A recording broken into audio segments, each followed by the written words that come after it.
സൂറത്ത് കേൾക്കുന്നുണ്ടല്ലോ അല്ലേ? കേൾക്കുന്ന ഒരു രസടിക്കണേ. പിന്നെ ഞാൻ സൂറത്ത് ഫുർഖാനിലെ 8-ാമത്തെ 9-ാമത്തെ ആയത്താണ് ഞാൻ ചോദ്യത്തിനായിട്ട് എടുത്തിട്ടുള്ളത്. ഇതിൽ പറയുന്നത് പിന്നെ റസൂലുള്ളാഹി സ്വല്ലല്ലാഹു അലൈഹി വസല്ലം പറ്റി ആക്രമികൾ പറഞ്ഞു, മരണം ബാധിച്ച ഒരാളെ മാത്രമാകുന്നു നിങ്ങൾ പിൻപറ്റുന്നത്. ഇത് പറഞ്ഞത് മക്ക മുശ്രിക്കുകൾ ആണ് പറഞ്ഞത്. അള്ളാഹു ഇത് അറിയിച്ചു കൊടുക്കുക. അതായത് താഴത്ത് പറഞ്ഞു, അവർ നിന്നെക്കുറിച്ച് എങ്ങനെയാണ് ചിത്രീകരണങ്ങൾ നടത്തിയതെന്ന് നോക്കൂ. അങ്ങനെ അവർ പിഴച്ചു പോയിരിക്കുന്നു. അതിനാൽ യാതൊരു മാർഗവും കണ്ടെത്താൻ അവർക്ക് സാധിക്കുകയില്ല. 8-9 ആയത്താണ്. ഈ ആയത്ത് വെച്ചുകൊണ്ട് എനിക്കിങ്ങോട്ട് ചോദിക്കാനുള്ളത്, പിന്നെ ഇങ്ങളെ മുജാഹിദ്, സലിഫിന്റെ മുജാഹിദ്, അതായത് അക്ബർ സാഹിബ് മുതലിൽ ഇങ്ങനത്തെ ആൾക്കാർ, അക്ബർ സാഹിബിന്റെ 2 പരിപാടി ഞാൻ കേട്ടാലും പറഞ്ഞ് നബി സല്ലല്ലാഹു അലൈഹി വസല്ലം തങ്ങൾക്ക് സാറ് ബാധിച്ചിട്ടുണ്ട് എന്നാണ്. ഇങ്ങളെ കൂടത്തില്ല മുജാഹിദുകൾ, ഞാൻ ഇങ്ങോട്ടൊരു ബേജാറ് വെറുപ്പോണ്ട് പറയല്ല, നിങ്ങളെ കൂടത്തില്ല എല്ലാ മുജാഹിദ്, ഇങ്ങളെ കൂടത്തിൽ മറ്റേ മുജാഹിദ് എന്ന് പറഞ്ഞാൽ ഞാൻ ഒരു മുജാഹിദാരൻ തന്നെയാണ്, ഞാൻ ഇങ്ങപ്പുറമാണെന്ന് മാത്രമേ ഉള്ളൂ. നിങ്ങളെ കൂടത്തില്ല മിക്ക മുജാഹിദിന്റെ ആൾക്കാരും പറഞ്ഞു നബി സല്ലല്ലാഹു അലൈഹി വസല്ലം സാറ് പലിച്ചിട്ടുണ്ട് എന്നാണ്. നിങ്ങൾ ഈ വിഷയത്തിൽ എന്താ പറയുന്നത്? നിങ്ങളെ സംഘടന എന്താ പറയുന്നത് വ്യക്തമായി തരാൻ വേണ്ടി ഞാൻ ആവശ്യപ്പെടുന്നു. അസ്സലാമു അലൈക്കും. മൈസൂർ റിലീസ് ചെയ്യുന്നു.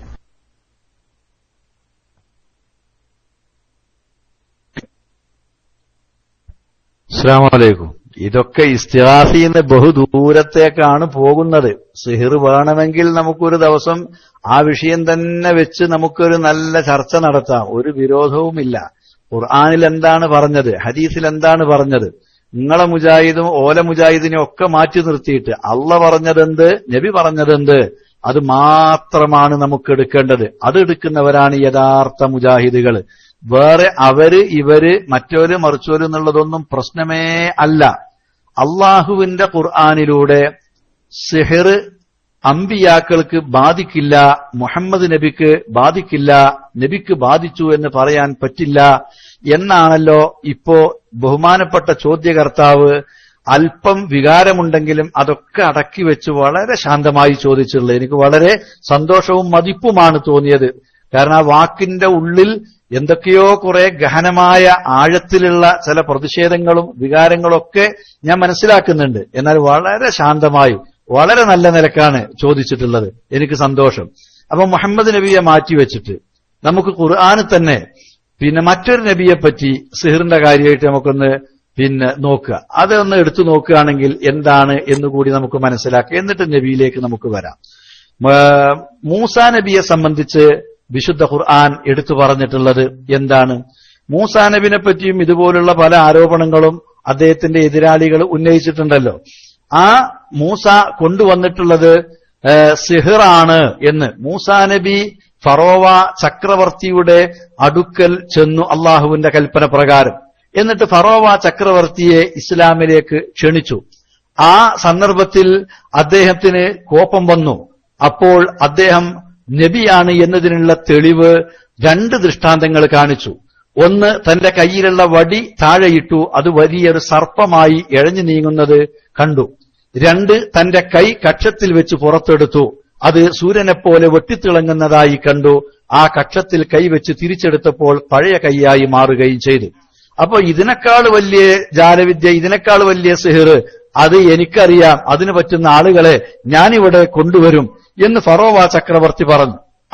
അങ്ങനെ അവര് ഒരു തീരുമാനമെടുത്തു. ആ തീരുമാനമനുസരിച്ച് ഫറോവയുടെ അടുക്കൽ ഫറോവ ഉഖ്സുർ ജീസ പോലെ ഈജിപ്തിലെ പ്രധാന മാരണക്കാരുടെ സാഹിര്യങ്ങളുടെ കേന്ദ്രങ്ങളിൽ നിന്ന് പ്രഗത്ഭരായ മാരണക്കാരെ കൊണ്ടുവന്നു മൂസാ നബിയെ നേരിടാൻ.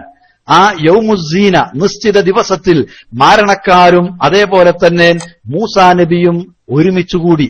എന്നിട്ട് അവർ പരസ്പരം ഫറോവയുടെ എല്ലാ വാഗ്ദാനങ്ങളും ഏറ്റുവാങ്ങിക്കൊണ്ടാണ് മാരണക്കാരായ ആളുകൾ അവർ കയറും വടിയുമായി രണാങ്കണത്തിലേക്ക് ഇറങ്ങി വരുന്നത്. അവിടെ വന്നുകൊണ്ട് ആരാണ് തുടങ്ങുന്നത്? നിങ്ങൾ തുടങ്ങിക്കോളൂ എന്ന് മൂസാ നബി പറഞ്ഞു. അവരുടെ കയ്യിലുള്ള വടികളും കയറുകളും അവർ വിതറി. ഫഖുയ്യില ഇലൈഹി മിൻ സിഹ്രിഹിം അന്നഹാ തസ്ആ. അള്ളാഹു ഖുർആനിലൂടെ പറയുന്ന പദവും അതിന്റെ ആശയവും നല്ലവണ്ണം പ്രിയപ്പെട്ട ചോദ്യകർത്താവ് ശ്രദ്ധിക്കണം. ഫഖുയ്യില ഇലൈഹി, മൂസാ നബിക്ക് തോന്നി, അദ്ദേഹത്തിനു തോന്നി എന്ന് പറഞ്ഞാൽ മൂസാ നബിക്ക് തോന്നി, മിൻ സിഹ്രിഹിം, അവരുടെ സിഹ്റ് കൊണ്ട്, അന്നഹാ തസ്ആ, അവ ഇഴഞ്ഞു നീങ്ങുകയാണ് എന്ന് തോന്നി. ഇഴഞ്ഞു നീങ്ങുന്ന സർപ്പങ്ങളെപ്പോലെ അവർക്ക് തോന്നി. ആളുകൾ ആർത്തു വിളിച്ചു. മൂസാ നബി ഭയപ്പെട്ടു. അദ്ദേഹം പിന്തിരിഞ്ഞു നടന്നു, തിരിഞ്ഞു നോക്കാതെ പിന്തിരിഞ്ഞു നടന്നു. എന്തേ കാരണം? ഹുയ്യില ഇലൈഹി മിൻ സിഹ്രിഹിം അന്നഹാ തസ്ആ, അവർ സിഹ്ർ ചെയ്തു. ആ സിഹ്ർ മൂസാ നബിക്ക് ബാധിച്ചു. മൂസാ നബി പേടിച്ചു. മൂസാ നബി തിരിഞ്ഞു നോക്കാതെ നടന്നു നീങ്ങുന്നു. അപ്പോഴാണ് അള്ളാഹുവിന്റെ വഹി വരുന്നത്, മൂസ ഭയപ്പെടേണ്ട, വഅൽഖി മാ ഫീ യമീനിക തൽഖഫ് മാ സ്വനഉ ഇന്നമാ സ്വനഉ കൈദു സാഹിരിൻ വലാ യുഫ്ലിഹു സാഹിറു ഹൈസു അതാ എന്ന് പറഞ്ഞുകൊണ്ട് അള്ളാഹുവിന്റെ മറുപടി.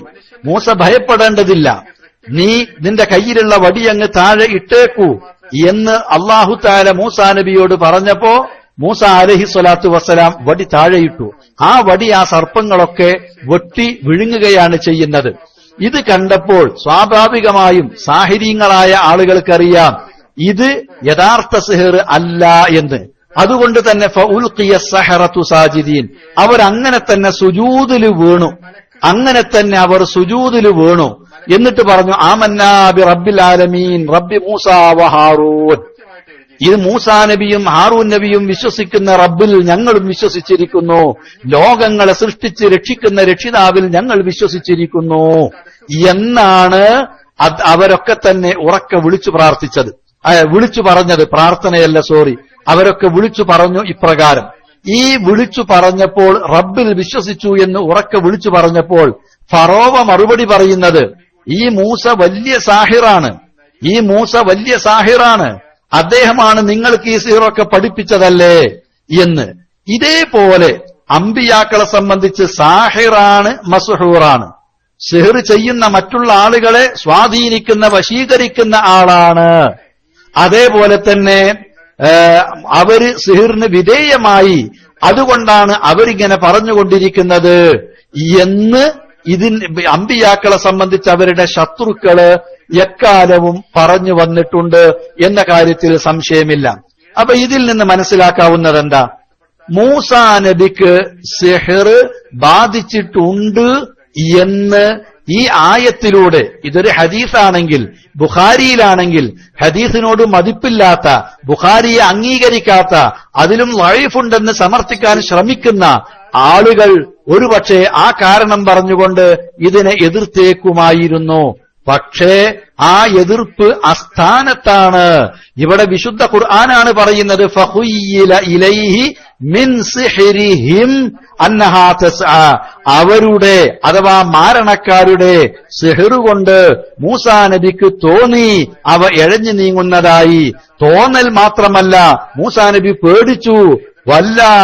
വലം യുഅഖിബ്, തിരിഞ്ഞു നോക്കാതെ മൂസാ നബി പിന്തിരിഞ്ഞങ്ങ് നടന്നു എന്നുകൂടി വിശുദ്ധ ഖുർആൻ പറഞ്ഞിട്ടുണ്ട്. അപ്പൊ ഈ തരത്തിൽ മൂസാ നബിക്ക് സാഹിര്യങ്ങൾ ചെയ്ത സിഹ്ർ ബാധിച്ചിട്ടുണ്ട്. അതിൽ അദ്ദേഹം ഭയപ്പെട്ടു പോവുക പോലും ചെയ്തിട്ടുണ്ടെന്ന് വിശുദ്ധ ഖുർആൻ തന്നെ പറയുന്നു. ഇത് ഒരു ഭാഗം. രണ്ടാമത് മുഹമ്മദ് നബിയെ സംബന്ധിച്ച് പറയുകയാണെങ്കിൽ, ഇവിടെ ഖുർആൻ നേരത്തെ ചോദ്യകർത്താവ് ഉദ്ധരിച്ച ആയത്ത് ഈ യഥാർത്ഥത്തിൽ ഉദ്ദേശിക്കുന്നത് മുഹമ്മദ് നബി ഖുർആൻ ഓതിക്കൊടുക്കുന്നത് കേൾക്കുമ്പോൾ ഇവര് പറയാണ്, എന്താണ് ഈ മുഹമ്മദ് ഇങ്ങനെ ചൊല്ലിപ്പറഞ്ഞുകൊണ്ടിരിക്കുന്നത്? സാധാരണ മറ്റു മനുഷ്യന്മാരെ പോലെയല്ല, ഈ മുഹമ്മദിന് സിഹിർ ഫലിച്ചതുകൊണ്ടാണ് ഈ ആയത്തൊക്കെ ഓതിക്കൊണ്ടിരിക്കുന്നതെന്നാണ്. അപ്പോ സിഹിർ ബാധിച്ചു എന്നുള്ള ആക്ഷേപം പകുതി മാത്രങ്ങൾ എടുക്കരുത്, ഇത് എടുക്കുന്ന ആളുകൾ മുഴുവൻ എടുക്കണം. മുഹമ്മദ് നബിക്ക് സിഹിർ ബാധിച്ചത് കൊണ്ടാണ് ഈ ഖുർആൻ എന്ത് ചെയ്യുന്നത്, ഓതിക്കൊണ്ടിരിക്കുന്നത്. എന്നാൽ സിഹിറിന്റെ ഫലമായിട്ടല്ല ഇങ്ങനെ ആയത്തുകൾ ഓതിക്കൊണ്ടിരിക്കുന്നത്. മറിച്ച് സിഹിർ ബാധിച്ച ഒരു മാരണത്തിന് വിധേയമായ ആള് പിച്ചും പേയും പറയുന്നത് പോലുള്ളതല്ല വിശുദ്ധ ഖുർആനിലെ വചനങ്ങള്, അതിന്റെ ആശയങ്ങള്. നേരെ മറിച്ച് തൻസീലും മിർ റബ്ബിൽ ആലമീൻ, ലോകരക്ഷിതാവായ അള്ളാഹുവിങ്കിൽ നിന്ന് അവതരിക്കപ്പെട്ടതാണ് ഈ വചനം, ഈ വിശുദ്ധ ഖുർആൻ, ഈ വാക്യങ്ങള് എന്നാണ് ഈ പറഞ്ഞതുകൊണ്ട് ഉദ്ദേശിക്കുന്നത്. ഇവിടെ ഗണ്ണിക്കുന്നത് എന്തിനെ പറ്റിയാണ്? ഇൻ തത്തബിഊന ഇല്ലാ റജുലൻ മസ്ഹൂറാ. നബിക്ക് സിഹ്ർ ബാധിച്ചു എന്ന് ചില ആളുകൾ ആ സംഭവത്തിന്റെ അടിസ്ഥാനത്തിൽ പറഞ്ഞപ്പോൾ, അല്ല, നബിക്ക് സിഹ്റൊന്നും ബാധിച്ചിട്ടില്ല എന്ന് പറയാൻ വേണ്ടി അള്ള ഇറക്കിയ ആയത്താണ് എന്നാണ് ചില ആളുകൾ പറയുന്നത് കേട്ടാ തോന്നുക. എന്നാൽ ഈ ആയത്ത് മക്ക ജീവിതകാലത്ത് അവതരിക്കപ്പെട്ട, ഹിജറക്ക് മുമ്പ് അവതരിപ്പിക്കപ്പെട്ടതാണ് ഈ ആയത്ത്. എന്നാലോ ഹിജറക്ക് ശേഷമാണ് നബിക്ക് സിഹ്ർ ബാധിച്ചു എന്ന് പറയപ്പെടുന്ന സംഭവം ഉണ്ടാകുന്നത്. ഇത് രണ്ടും വളരെ വ്യത്യാസമുണ്ട്. അപ്പൊ ആ സംഭവത്തെ ഉദ്ദേശിച്ചുകൊണ്ടല്ല ഈ ആയത്ത് ഇറങ്ങിയിട്ടുള്ളത് എന്നുള്ളത് വളരെ വളരെ വ്യക്തമാണ്. നബിക്ക് സിഹ്ർ ബാധിച്ചത് എന്നാണ് എന്ന ചരിത്രം നോക്കുക, ഈ ആയത്ത് ഇറങ്ങിയത് ഏത് കാലത്താണെന്ന ചരിത്രം നോക്കുക. എന്നിട്ടാണ് നബിക്ക് സിഹ്ർ ബാധിച്ചു എന്നിവർ പറയുന്നു. എന്നാൽ അള്ളാഹു പറയുന്നത് നബിക്ക് സിഹ്ർ ബാധിച്ചിട്ടില്ല എന്നാണ്. അള്ള സിഹ്ർ ബാധിച്ചിട്ടില്ല എന്ന് പറഞ്ഞിട്ടില്ല. നേരെ മറിച്ച് ഈ അക്രമികളായ ആളുകള്, ഖുർആൻ അംഗീകരിക്കാത്ത ആളുകള് ഖുർആൻ തള്ളിപ്പറയാൻ വേണ്ടി പറഞ്ഞ ഒരു കാരണം മുഹമ്മദ് നബി പറഞ്ഞുകൊണ്ടിരിക്കുന്ന ഈ വാചകങ്ങള് സിഹ്ർ ബാധിച്ചതുകൊണ്ട് പറയുന്നതാണ് എന്നാണ്. ഇതിന് അള്ള പറഞ്ഞ മറുപടി എന്താണെന്നറിയോ? ഖുൽ, മുഹമ്മദേ നീ അവരോട് പറഞ്ഞേക്ക്, ഇന്നമാ അഅ്ലുകും ബിവാഹിദ, ഞാൻ നിങ്ങളോട് ഒരു കാര്യം മാത്രമാണ് ഉപദേശിക്കുന്നത്. എനിക്ക് നിങ്ങളോട് ഒരു ഉപദേശമാണുള്ളത്. അഅ്ലുകും ബിവാഹിദ അൻ തഖൂമൂ ലില്ലാഹി മസ്നാ വഫുറാദാ, നിങ്ങൾ ഒറ്റക്ക് നിൽക്കുക, അല്ലെങ്കിൽ രണ്ടാളുകള് ഒരു കൂട്ടമായി ഒരു നേതൃത്വത്തിന് കീഴിൽ ഒന്നിച്ചല്ല ചിന്തിക്കേണ്ടത്. ഓരോരുത്തർ ചിന്തിക്കുക. സുമ്മ തതഫക്കറൂ, എന്നിട്ട് ഒറ്റക്ക് നിന്ന് തനിച്ചു നിന്നുകൊണ്ട് നിങ്ങൾ ചിന്തിക്കുവിൻ. അങ്ങനെ ചിന്തിച്ചാൽ നിങ്ങൾക്ക് ബോധ്യപ്പെടും.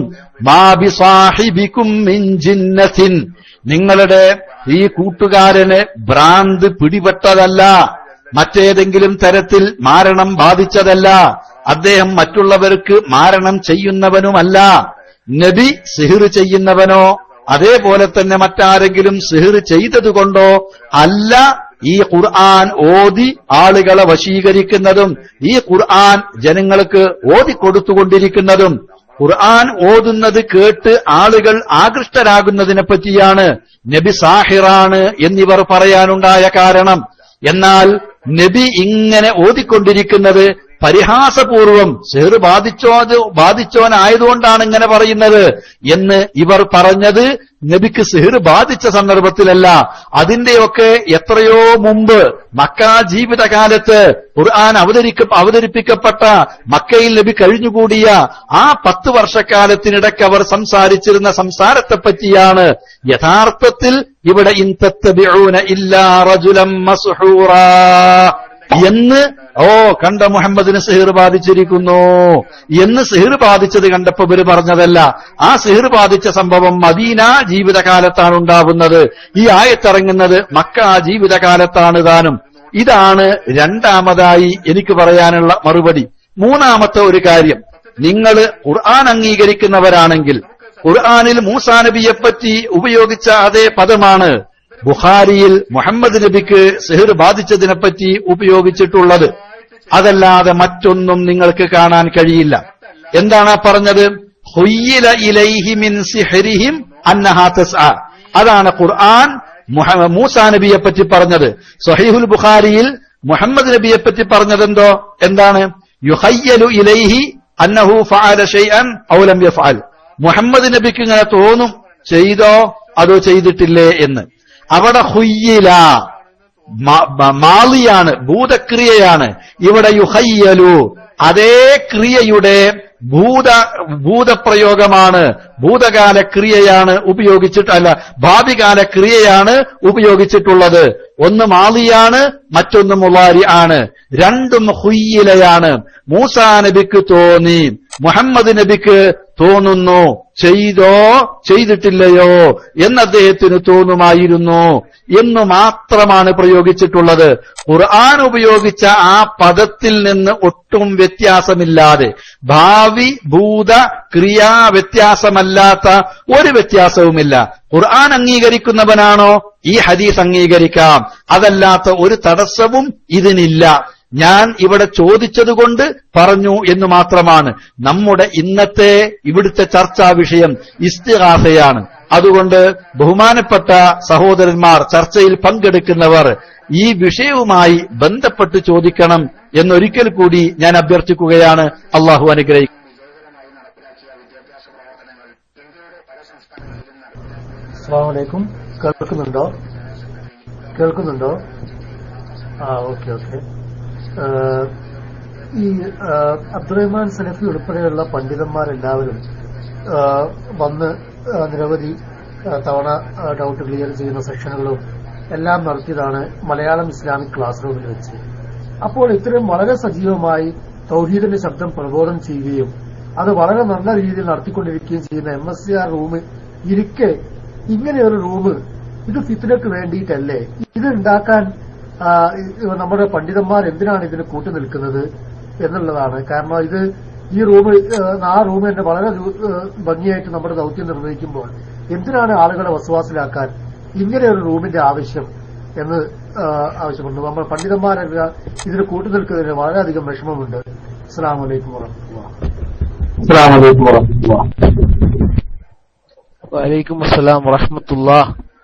അൽഹംദുലില്ലാഹി റബ്ബിൽ ആലമീൻ. വസ്സലാത്തു വസ്സലാമു അലാ അഷ്റഫിൽ മുർസലീൻ വഅലാ ആലിഹി വസഹ്ബിഹി അജ്മഈൻ. അമ്മാ ബഅദ്. ബഹുമാന്യ സഹോദരന്റെ വളരെ വികാരത്തോടുള്ള ചോദ്യവും പ്രയാസവും താങ്കൾ ഉദ്ദേശിക്കേണ്ട രീതിയിലുള്ള ഒരു ദുരുദ്ദേശപരവും ഇതിന്റെ അകത്തില്ല എന്നതാണ് സത്യം. താങ്കൾ മനസ്സിലാക്കേണ്ട തെറ്റിദ്ധരിപ്പിക്കപ്പെട്ടതിന്റെ പേരിലാണ് താങ്കൾ ഇത്തരം ചോദ്യങ്ങൾ ചോദിക്കുന്നത്. അബ്ദുറഹ്മാൻ സലഫിയും ഇതിൽ പങ്കെടുക്കുന്ന എല്ലാവരും എല്ലാ റൂമുകളിലും പങ്കെടുത്ത ആളുകൾ തന്നെയാണ്. ഇപ്പോഴും ആ റൂമുകളിൽ നിന്നും വ്യത്യസ്തമല്ല. കേരള നദ്വത്തുൽ മുജാഹിദിന്റെ ഔദ്യോഗികമായിട്ടുള്ള ഒരു ക്ലാസ് റൂം എന്നതൊഴിച്ചാൽ ബാക്കി അവിടെ പറയുന്നത് മോശമെന്നോ ഇവിടെ പറയുന്നത് നല്ലതെന്നോ ഒന്നും വ്യക്തമാക്കാനല്ല. താങ്കൾ തെറ്റിദ്ധരിക്കണ്ട. ഇതൊരു ഫിത്നയ്ക്ക് വേണ്ടിയല്ല. ഇതുകൊണ്ട് ഉദ്ദേശിക്കുന്ന നസീഹത്ത് തന്നെയുള്ളൂ. കേരള നദ്വത്തുൽ മുജാഹിദിന്റെയും KJUവിന്റെയും ഔദ്യോഗികമായ വല്ല വിവരണങ്ങളും ഈ മറുനാട്ടിലുള്ള പ്രവാസികൾക്ക് ബൈലക്സിലെ കൂടി അറിയിക്കണമെങ്കിൽ അത് പറയാൻ വേണ്ടിയുള്ള ഒരു ക്ലാസ് റൂം ഉണ്ടാവണം എന്ന് കേരള നദ്വത്തുൽ മുജാഹിദിന്റെ പുതിയ കമ്മിറ്റി വന്നപ്പോൾ അന്നത്തെ രൂപരേഖയിൽ വ്യക്തമാക്കി ചർച്ച ചെയ്ത് അത് കൌൺസിലിൽ വെച്ച് പാസാക്കിയെടുത്ത ഒരു കാര്യം ഇവിടെ നടപ്പാക്കി എന്നത് മാത്രമേ ഉള്ളൂ. സുഹൃത്ത് തെറ്റിദ്ധരിക്കുന്ന രീതിയിൽ ഒന്നും തന്നെ ദുരുദ്ദേശപരമായിട്ടില്ല എന്ന് നസീഹത്തോടുകൂടി മനസ്സിലാക്കണം. അതാണ് എനിക്ക് പറയാനുള്ളത്. അസ്സലാമു അലൈക്കും വറഹ്മത്തുള്ളാഹി.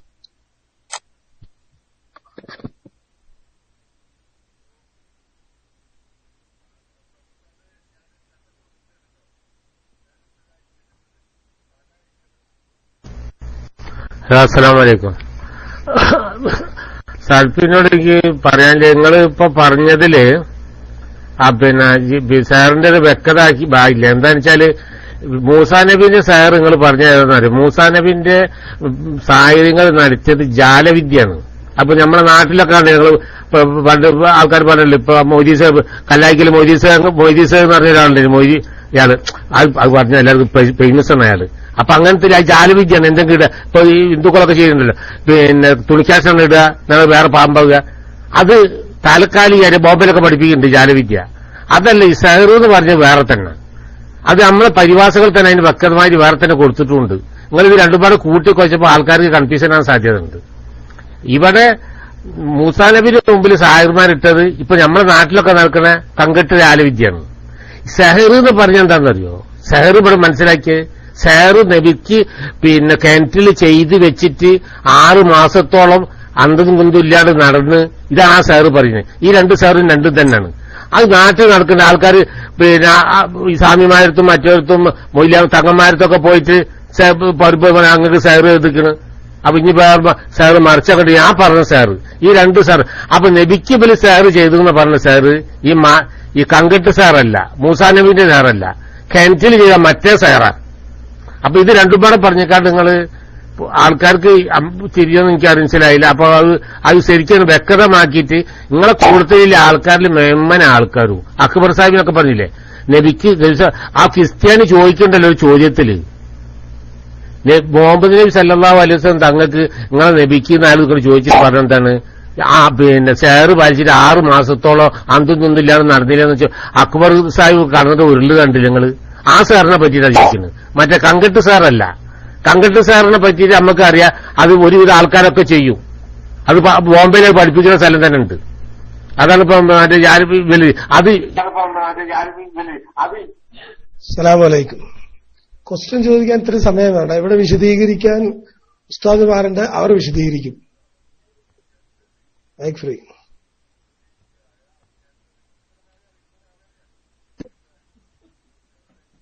അസ്സലാമലൈക്കും.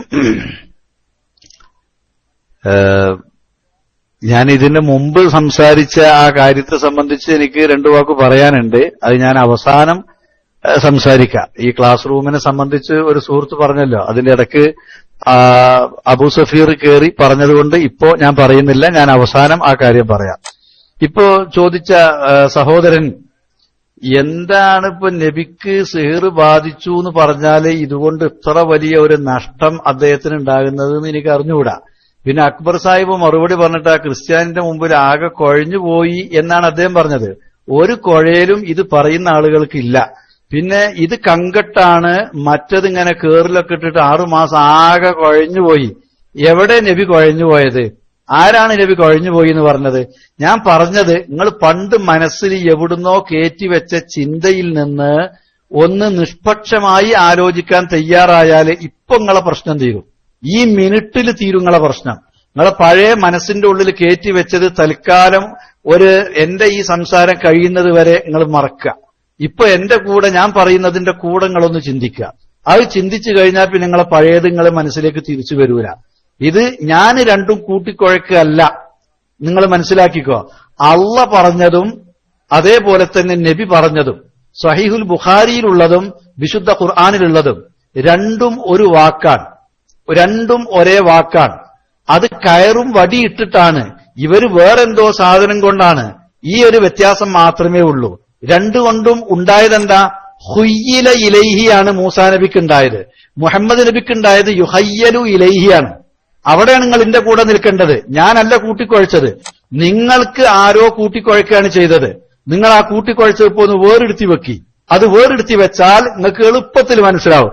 ഈ നിമിഷം ഇൻഷാ അള്ളാഹ് നിങ്ങൾക്ക് ബോധ്യപ്പെടും. എന്താണ് മുഹമ്മദ് നബിക്ക് ഉണ്ടായത്? എന്താ മുഹമ്മദ് നബിക്ക് ഉണ്ടായത്? യുഹയ്യലു ഇലൈഹി അന്നഹു ഫഅല ശൈഅൻ അവ ലം യഫഅൽ. അതാണ് യുഹയ്യലു ഇലൈഹി. അദ്ദേഹത്തിന് തോന്നിയിരുന്നു ചെയ്തോ ചെയ്തിട്ടില്ലയോ എന്ന്. അതല്ലാതെ ബുദ്ധിയാകെ തകരാറായി, ഭ്രാന്തായി പോയി, വേറെന്തോ ആയിപ്പോയി, മറ്റെന്തോ ലോകത്തായി, ഇതൊന്നുമില്ല. മുഹമ്മദ് നബിക്ക് ഇങ്ങനെ ഒരു തോന്നല്. എന്താണ് ആ തോന്നൽ? അദ്ദേഹം നമസ്കരിച്ചിട്ടുണ്ടോ, നിസ്കരിച്ചിട്ടില്ലേ, ഭാര്യന്റെ അടുക്കൽ പോയോ, പോയിട്ടില്ലേ, ഇങ്ങനെ ഒരു തോന്നൽ നബിയുടെ മനസ്സിലുണ്ടായി. അതുകൊണ്ട് അദ്ദേഹത്തിന്റെ ഇബാദത്തിനോ അദ്ദേഹത്തെ അള്ള ഏൽപ്പിച്ച ദഅവത്തിനോ അദ്ദേഹം നിർവഹിക്കേണ്ട എന്തെങ്കിലും ഉത്തരവാദിത്വത്തിനോ അത് നിർവഹിക്കുന്നതിൽ ഒന്നും ഒരു വിഷമവും ഒരു പ്രയാസവും നബി സല്ലല്ലാഹു അലൈഹി വസല്ലമക്ക് ഉണ്ടായിട്ടില്ല. അപ്പോ അതിന് ഖുർആൻ ഉപയോഗിച്ച വാക്കെന്താ? ഉപയോഗിച്ച വാക്ക് അന്നഹു ഫഅല യുഹയ്യലു ഇലൈഹി എന്നാണ് ബുഖാരിയിൽ അതിനുപയോഗിച്ചത്. ഏതാണ് ആ വാക്ക്?